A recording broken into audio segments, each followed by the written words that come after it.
That was not what the holdup was. The sites at Qatar were just at capacity. There was just no room to flow in additional people. Now, Jen, for special immigrant visa applicants who are already in that process, they will be flown back to the United States, and you've seen that we've done this at Fort Lee. We've announced Fort McCoy and Fort Bliss will be able to receive additional SIV applicants. For those who aren't in the SIV applicant process, there's been no final determination about whether they will be able to come right back to the United States again or in what timetable. That's a whole different category that we'd be dealing with, essentially people that are not part of that, technically part of that process. So that's something we'll be working out with the State Department. John, what is your current estimate for how many Al-Qaeda are inside Afghanistan?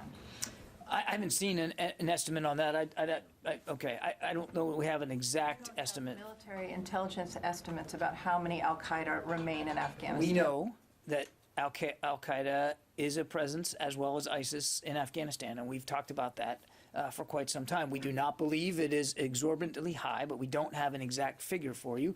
As I think you might understand, Jen, it's not like they carry identification cards and register somewhere. We don't have a perfect picture. And our ability, our intelligence gathering ability in Afghanistan isn't what it used to be because we aren't there with the same numbers that we used to be. But the president just said that there is no Al-Qaeda presence in Afghanistan. That does not seem to be correct.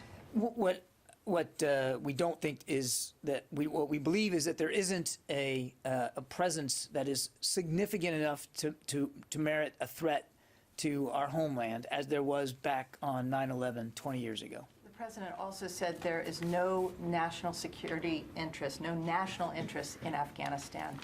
I'm a little confused by that. Can you explain why there's no national interest in Afghanistan? Why did we have troops there for 20 years if there's no national interest in Afghanistan? We had a significant interest in being in Afghanistan to our national security 20 years ago.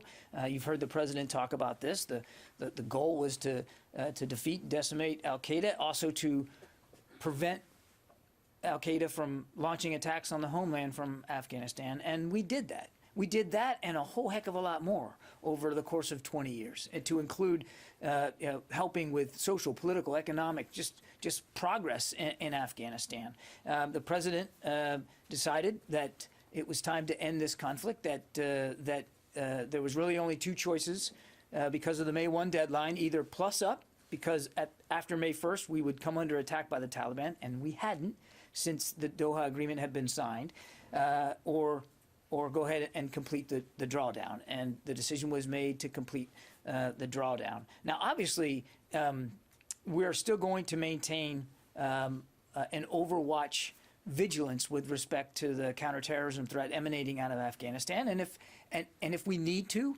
we will take action to eliminate and defeat that threat.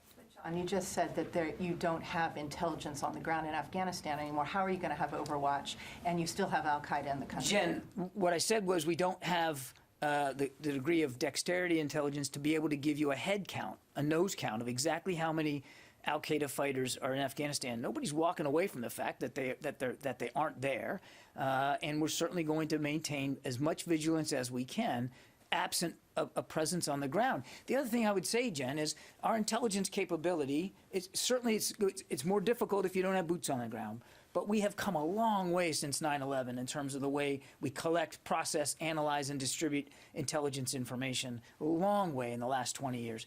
And while it's never perfect, we do believe that we will be able to have appropriate warning should there be that kind of level threat coming from Afghanistan towards the homeland. And we have also the capability in the region to deal with that.